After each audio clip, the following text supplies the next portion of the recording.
The charge to the Grand Master on installation is as follows. Most worshipful brother, for henceforth you are entitled thus to be hailed, in inducting you to your chair of office as a symbol of the commencement of your government over the craft, I am performing a most solemn duty.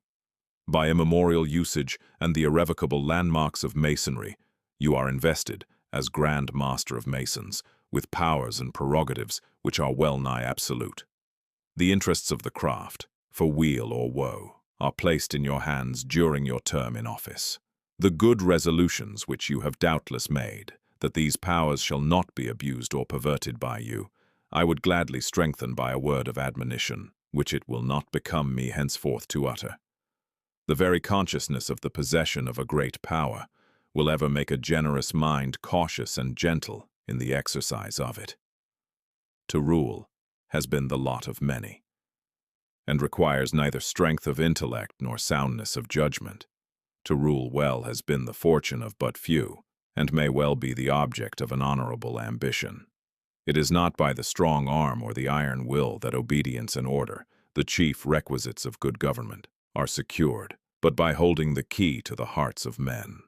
The office of Grand Master is of great antiquity and respect, and is one of the highest dignities to which we may aspire.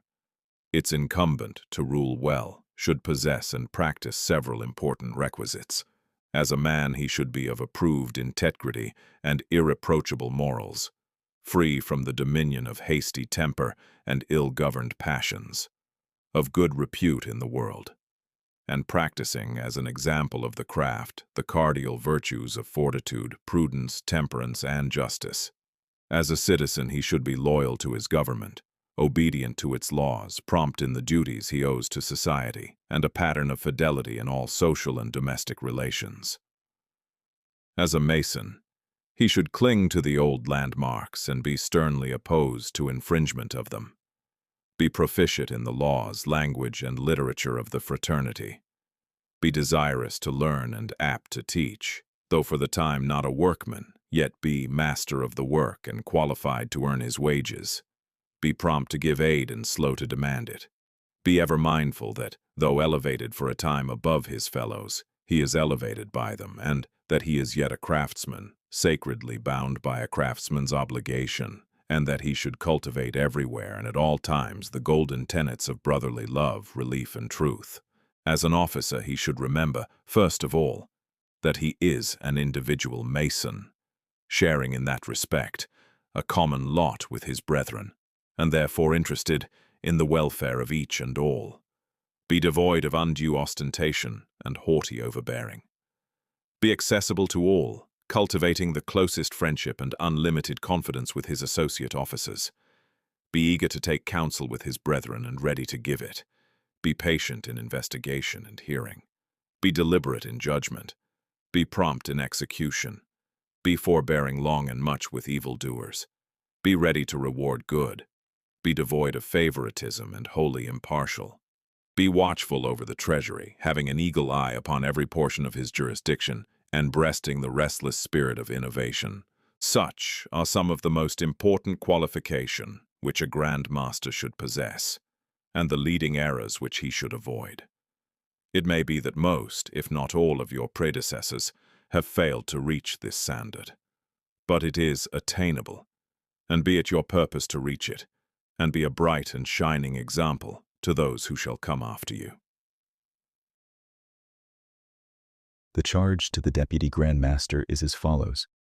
Right, worshipful brother, we trust that you have not been an inattentive observer of the ceremony of installing the Grand Master, for in case of his incapacity to act in contingencies mentioned in our Constitution, you succeed to his duties and prerogatives, as you do also when acting as his substitute in any matters specially delegated to you. Your office, therefore, is one of great dignity, and may become one of great importance. Treasure up, therefore, the suggestions made to the Grand Master, for you know not how soon they may have a personal application to you, and remember also that usage and our particular regulations have placed you in most intimate and confidential relations to him as supporter and counselor. The charge to the Senior Grand Warden is as follows. Right, worshipful brother. The position which you occupy in the Grand Lodge and among the brethren is indeed one of importance. In the Grand Lodge, to control practically, under the direction of the Grand Master, the admittance of all visitors, to announce specially those who are of rank or eminence, to aid in the preservation of order, and at times to render counsel and advice to the Grand Master, are responsible duties requiring circumspection, vigilance, and reflection. But when to these is superadded the more onerous labor, in conjunction with the junior Grand Warden of diligently preserving the ancient landmarks throughout the jurisdiction, it then becomes trust of deep moment to the welfare of the craft. The charge to the junior Grand Warden is as follows. Right, worshipful brother, as the duties of your office and the qualifications for it are almost identical with those of the senior Grand Warden, except respecting the introduction of visitors. I will add to the charge given to that officer only that you be equally vigilant and circumspect, not only at your station in the Grand Lodge, but in the broader field of action without, dividing with him his labors and taking due care that the great object of your united solicitude shall remain inviolate. You will now be invested with the jewel of your office and conducted to the south, where you should be ever watchful, whether in labor or at refreshment, that the high 12 of observation does not find you with your work and that of the craft you superintend unperformed. The charge to the Grand Treasurer is as follows. Right, worshipful brother, the books and funds of the Grand Lodge, appertaining to your office, are to be entrusted to you as one well qualified to keep and manage them, as your past integrity, accuracy, and prompt business habits testify.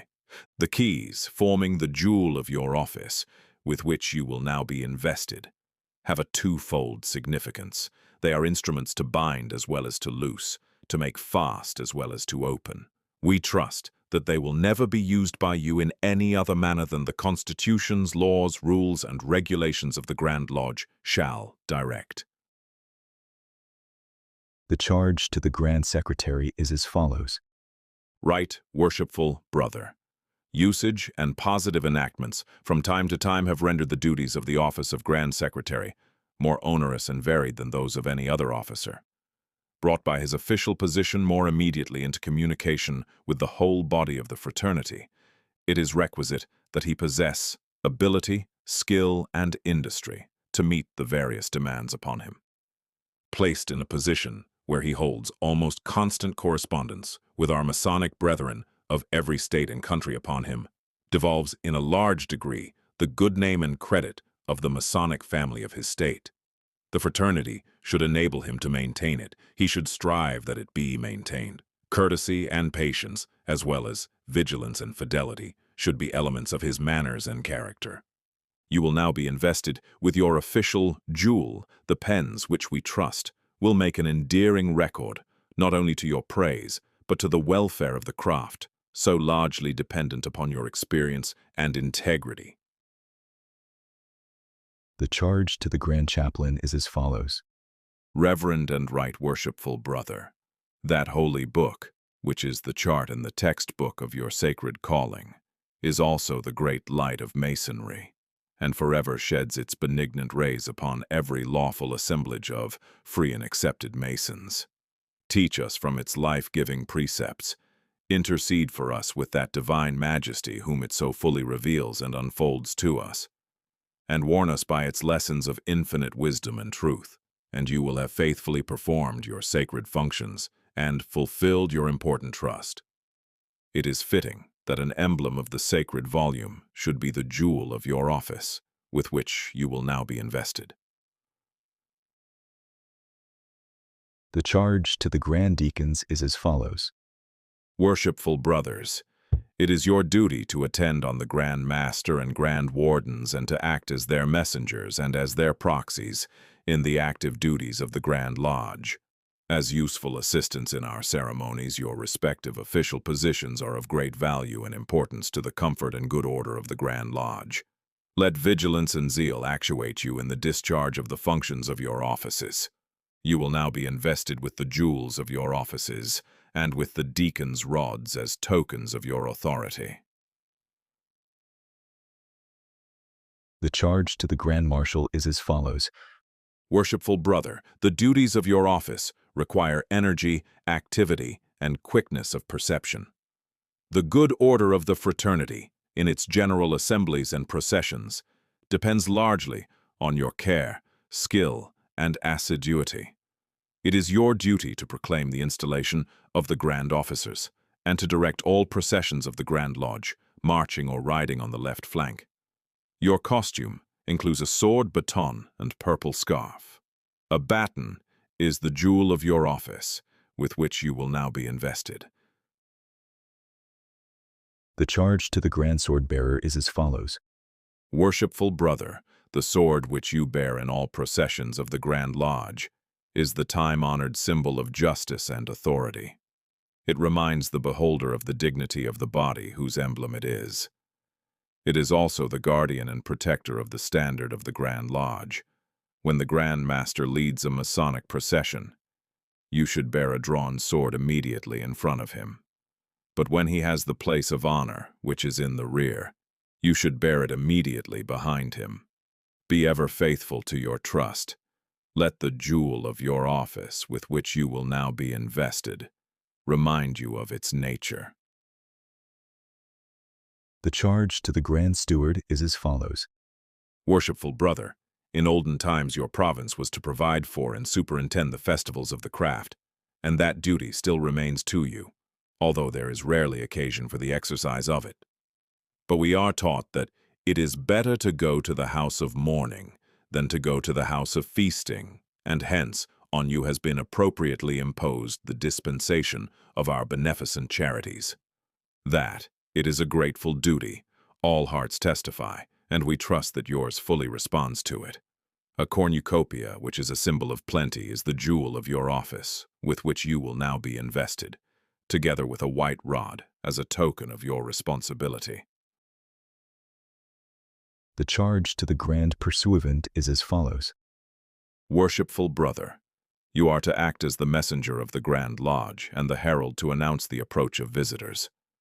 In so doing, possess yourself of the necessary information to announce their rank and position properly, and exercise a sound discretion so as not to interfere with the labors of the Grand Lodge. Be cautious and vigilant, that no improper person may gain admittance. You have in your keeping the clothing and jewels of the Grand Officers, which you should carefully keep in good condition, and neatly and orderly arranged for use. The jewel of your office, also, is a sword, with which you will now be invested. The charge to the Grand Tyler is as follows. Worshipful brother, the importance of the duties of your office cannot be overrated. Care and watchfulness are indispensably requisite. Ours is a sanctuary entrusted to you faithfully and vigilantly to guard. And in all cases, unless thoroughly satisfied with the character and identity of those desiring admittance, let your doubts prevail.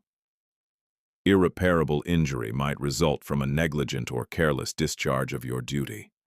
You will now be invested with the jewel of your office, crossed swords, and be conducted to your place, which is ever outside the door, where you should always have a drawn sword conveniently accessible.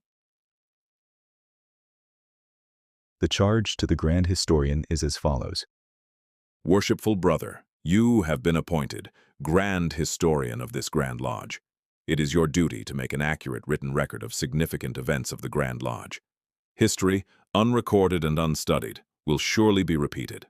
Therefore, be diligent and concise in your writings, so that all who study the history you have penned will have an accurate mental image of the events. You will now be invested with the jewel of your office and conducted to your place in the Northeast. The charge to the Grand Organist is as follows. Worshipful brother, you have been appointed Grand Organist of this Grand Lodge. It will be your duty to furnish suitable music for the Grand Lodge communications. The charm and power of music lend an agreeable atmosphere of such occasions and permit closer communication with Almighty God. In discharging the duties of your office, Your talents and zeal will be of great value, and a source of genuine pleasure to the brethren. You will now be invested with the jewel of your office, the lyre, and be conducted to your place, which is at the instrument. The charge to the Grand Photographer is as follows.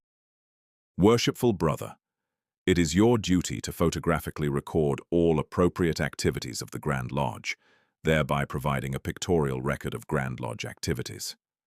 You will now be invested with the jewel of your office and be conducted to your place in the southeast.